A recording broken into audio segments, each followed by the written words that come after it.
국민의힘이 국회 국정감사에서 사법부를 향해 이재명 대통령의 재판 재개를 요청했습니다.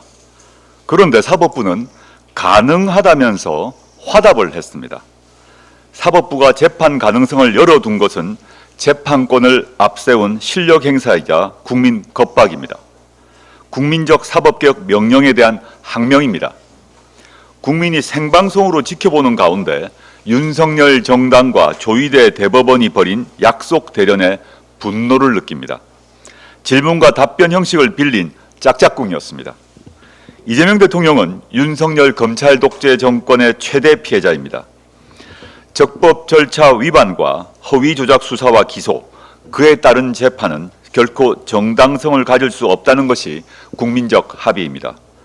대선에서 국민은 이를 분명히 밝혔습니다.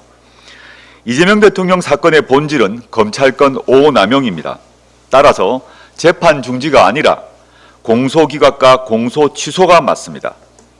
국회가 대통령 사건이라는 이유로 소극적으로 대응해서는 안 됩니다. 이것은 대통령 개인의 문제가 아닙니다. 내란 청산, 검찰 독재 청산, 그리고 국민 통합을 위해서 우리 사회가 반드시 해결하고 넘어가야 할 과제입니다. 민주당이 주장하는 재판중지법은 임시방편입니다. 근본적 해결책은 조국혁신당이 발의한 검찰권 오남용 피해회복 특별법을 즉각 통과시키는 것입니다.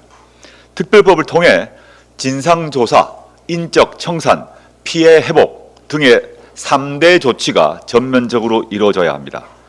민주당이 본질을 직시하고 조국혁신당과 함께 행동하기를 바랍니다. 대한민국의 주권은 국민에게 있고 공무원은 국민에 대한 봉사자입니다. 대법원 홈페이지에 있는 조희대 대법원장의 인사말입니다. 그러나 대법원은 국민 주권을 무시했고 내란 세력에 봉사하려 했습니다.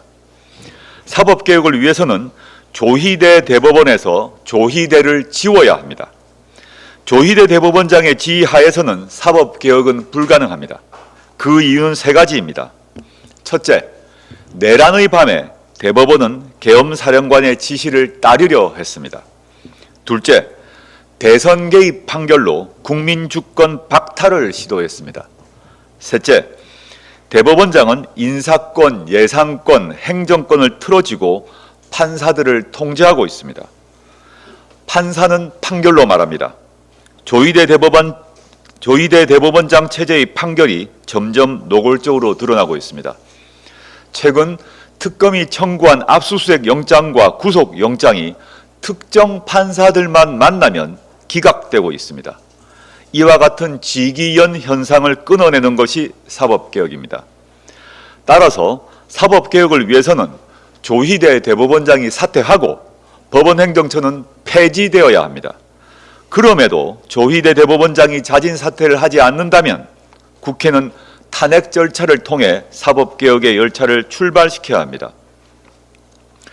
사법부의 독립은 사법부의 헌정수호 의지가 확인될 때만 보장됩니다. 재판의 독립은 판사가 자기 마음대로 판결해도 된다는 의미가 아닙니다. 사법부에 대한 민주적 통제는 헌법의 요청입니다. 사법부의 독립이 모든 비위와 의혹의 면죄부가 되는 그런 시대는 끝났습니다.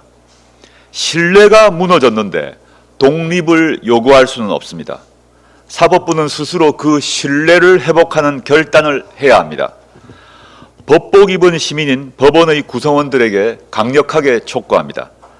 사법부의 독립을 위해 이제는 할 말을 하고 할 일을 하십시오. 가장 좋은 개혁은 내부에서 시작되는 개혁입니다. 사법부의 독립을 가로막는 대법원장의 퇴진을 요구하십시오.